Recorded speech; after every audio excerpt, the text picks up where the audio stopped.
ada pihak-pihak yang meremehkan sidang media Datuk Seri Anwar itu dengan mengatakan ini gimmick semata-mata, ini hero filem Tamil lah cakap lagi ni. Tapi pada saya, kalau ia pun gimmick, apa masalahnya? So what? Bukan? Kalau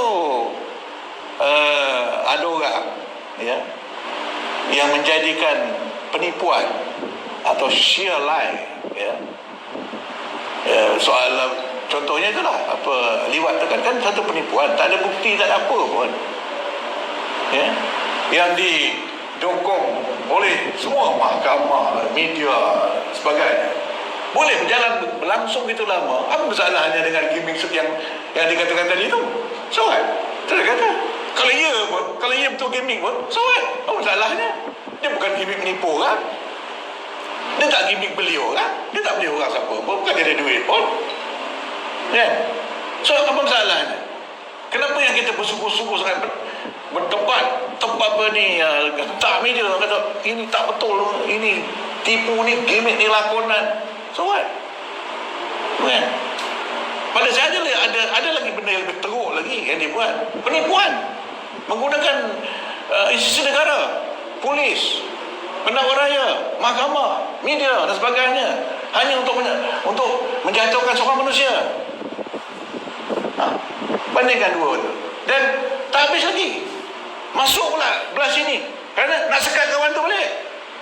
Kita ingat nak tolong kita, rupanya agenda dia sama. Dan ada seorang lagi yang buat kerja sekarang ni. Jadi mana lebih teruk antara dua ni?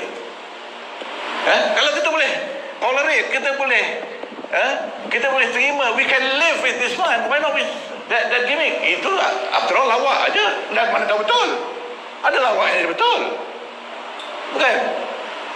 Jadi pada saya, kita doa aja lah, kan? Dan kita pun tak boleh nak buat apa, kan? Nak pergi check pun tak boleh, nak verify pun nak buat verify macam mana? Takkan nak telefon Istana Negara lah, dia takkan jawab, kan? Jadi let us hope it is true. Tak kisahlah orang kata it's too good to be true, segala macam, kan? Tapi adakah betul? Dan selama ni dalam banyak negara dunia, banyak setengah dasar dan setengah perkara tu hanya gimmick, hanya slogan semata-mata saja, yang tak ada substance, tak ada apa pun. One Malaysia, satu Malaysia, mana ada apa, tak ada apa, tapi menarik, kan? Orang terima, boleh pakai, jangan dia menipu, sudahlah, kan?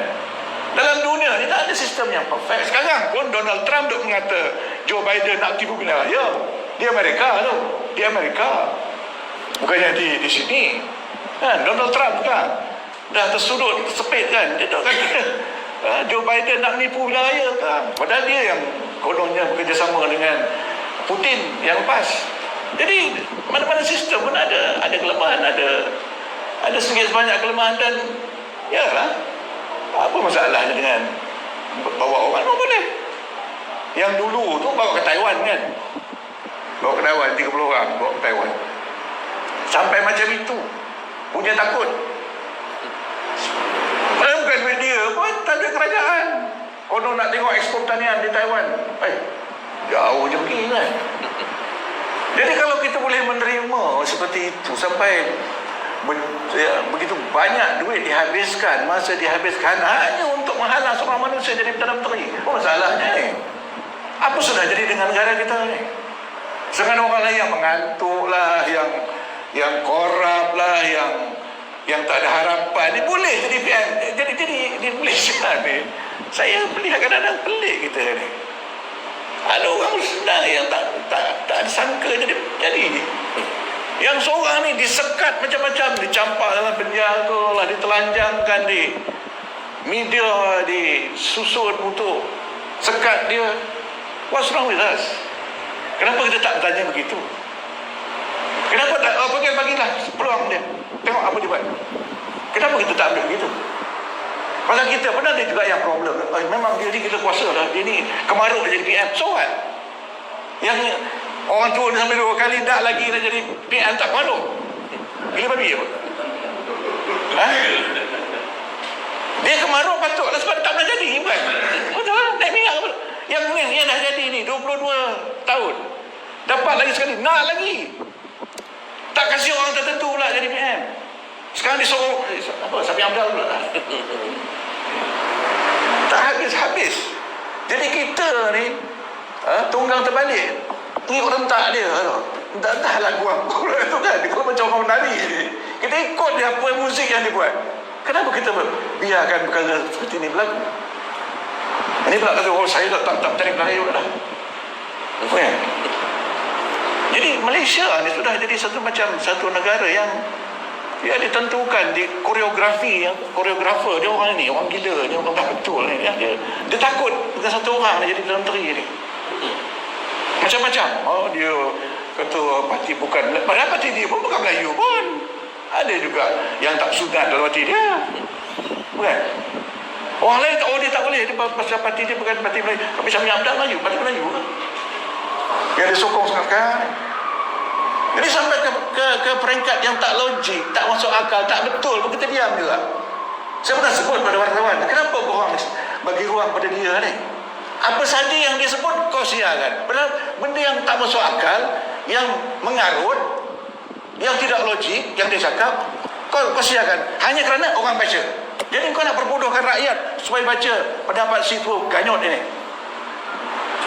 Saya terpaksa dulu memang kita jaga disiplin, jangan sebelum pilihan raya kan, kita tak mau merosakkan peluang PH tu. Jadi dia masuk, kita terima, kita diam. Sekarang ni dah jelas dah.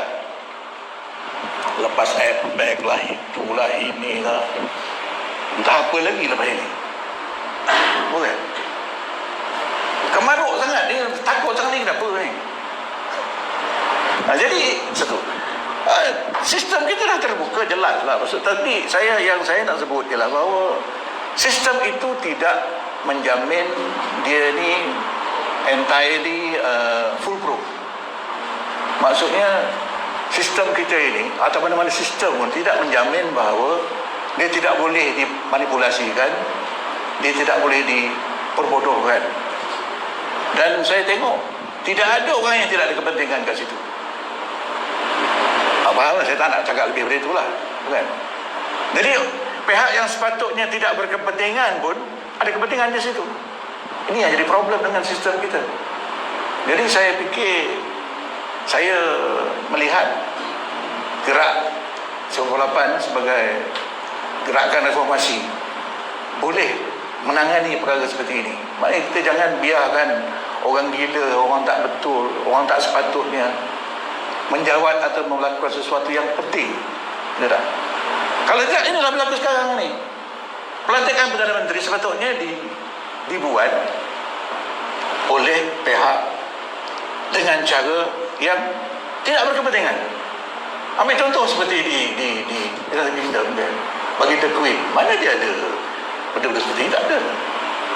Tengoklah 2010 sebagai contoh, waktu macam ada hang parlimen di sana. Dia tak campur langsung. Dia suruh orang tu duduk, kau bincang sama-sama.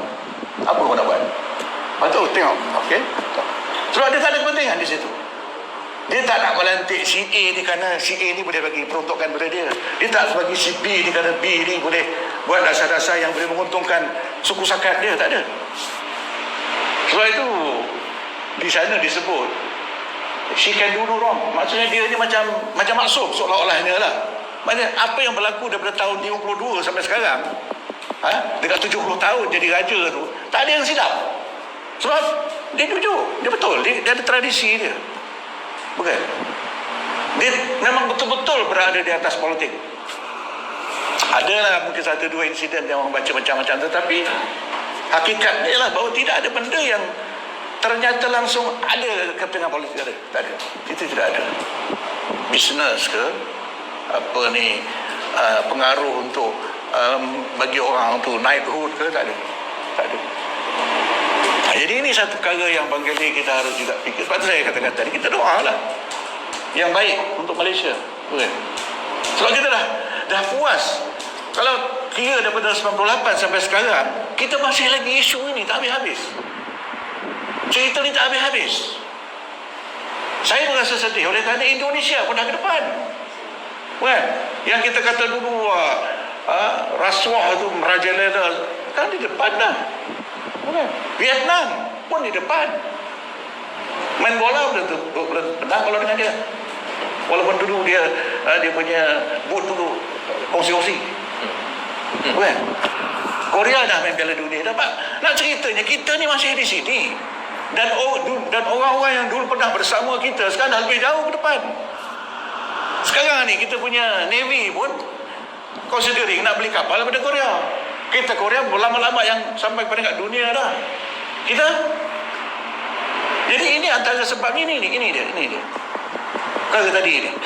Bila kita buat kerja tidak objektif, tidak mengikut ilmu, mengikut emosi, itu masalahnya. Baru ni ada seorang kan, puak dia pun Duk marah kenapa Malaysia tidak menghasilkan hasil-hasil research yang bagus. Oh tak, hati dia rasa. Kalau tidak, banyak lagi orang yang anak-anak kita yang duduk di NASA di US yang jadi saintis-saintis hebat. Tak ada masalah. Saya dah tengok ada orang Melayu yang duduk di Singapura, di Australia, di UK, di Amerika.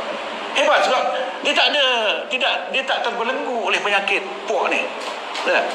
Ini masalahnya. Dan saya fikir ini antara reformasi ataupun matlamat reformasi ataupun fungsi reformasi yang saya rasa penting di sini, supaya kita dapat bebaskan belenggu daripada belenggu masalah ini, ya. Macam-macam masalah, tapi sekurang-kurangnya dengan mengembalikan maruah kita, mengembalikan kekuatan kita, ya, integriti kita, insyaAllah at least half of the problem kita boleh tangani.